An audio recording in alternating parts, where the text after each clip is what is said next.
नमस्कार दोस्तों, आज बात करेंगे कि तीसरे भाव का स्वामी अगर दूसरे भाव में चला जाए तो उसका क्या रिजल्ट होगा।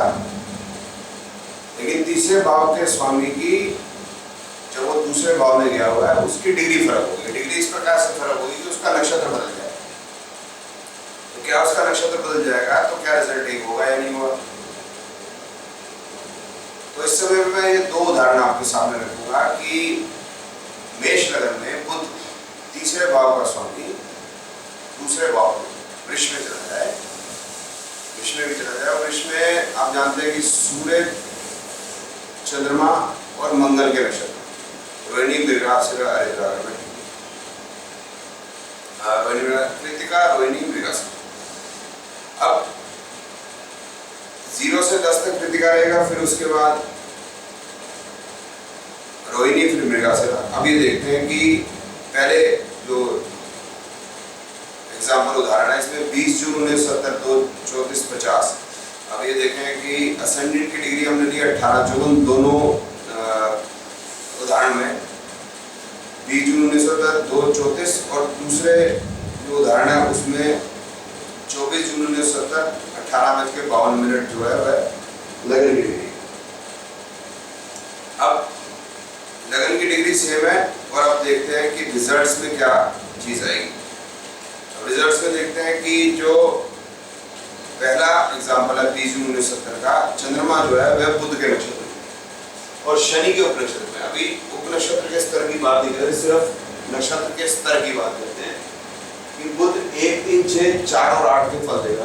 बुध पहले भाव में बैठा है, तीसरे छठे का स्वामी है, और चंद्रमा चौथे भाव का स्वामी है, 8वें भाव में बैठा है। और दूसरे एग्जांपल में चले जाते हैं तो इधर देखते हैं कि बुध दूसरे भाव में बैठा है, तीसरे और छठे का स्वामी है, और मंगल के नक्षत्र में आ गया तो मंगल पहले और 8वें का स्वामी है, तीसरे भाव में बैठा।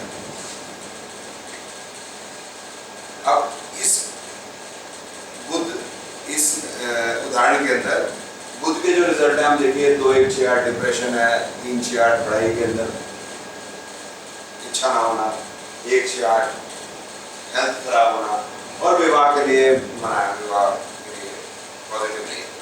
अब इस एग्जांपल में देखते हैं तो 3 6 8 ये भी हेल्थ के लिए अच्छा नहीं है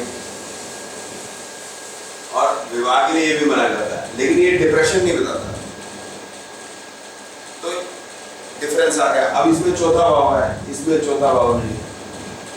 अब इसका अर्थ है चौथे भाव का कि जो हेल्थ की प्रॉब्लम होगी वो डिफरेंट शरीर के डिफरेंट हिस्से में होगी, अलग हिस्से में। तो दोस्तों ये देखिए कि अगर अलग नक्षत्रों में ग्रह भी चले जाते हैं तो भी फर्क आएगा। जो लोग युतियों दृष्टियों की बातें करते हैं वो भी देख सकते हो कि अब तो दिन ही बदल गया है, तो अब चंद्रमा की तो गोचर में बदल ही जाएगा।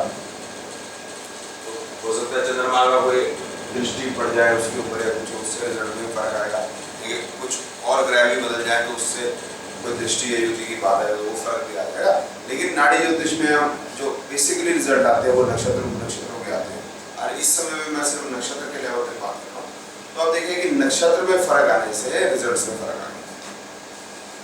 तो आपको ये ऐसी पुस्तकें ना पढ़े जो आपको बताएं कि फला ग्रह फला हाउस में आता है या फला भाव में जाता है तो ये रिजल्ट आते हैं, उसमें आप मुश्किल में पढ़ने वाले हैं। सिर्फ नक्षत्र उपनक्षत्र को देखिए, आप रिजल्ट ठीक बता पाएंगे।